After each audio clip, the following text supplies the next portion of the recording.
ഗീതയ്ക്ക് തന്മനസ്സുണ്ടെങ്കിൽ എന്റെ മകൻ രക്ഷപ്പെടും. ഈ കാര്യത്തിന് വേണ്ടി അന്ന് ഇവിടെ നിൽക്കണമെന്നില്ല. ക്ഷമിക്കൂ പരമനായരെ.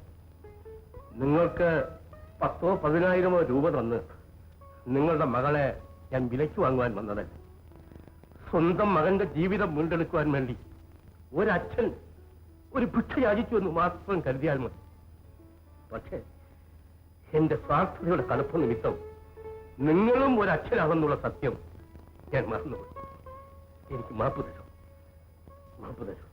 ഞാൻ അങ്ങനെ ഒന്ന് നിൽക്കണേ. അച്ഛാ ഇങ്ങോട്ട് വരൂ.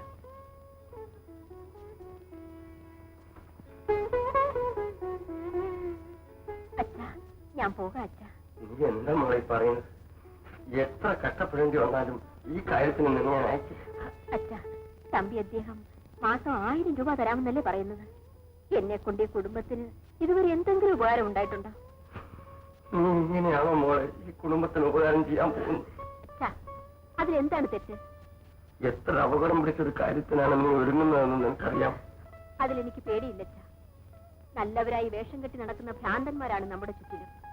അവരെല്ലാവരും കൂടി എന്നെ കല്ലെറിയുമ്പോൾ ഒരു യഥാർത്ഥ ഭ്രാന്തന്റെ മുമ്പിൽ പോകാൻ ഞാൻ എന്തിനു പേടിക്കണം?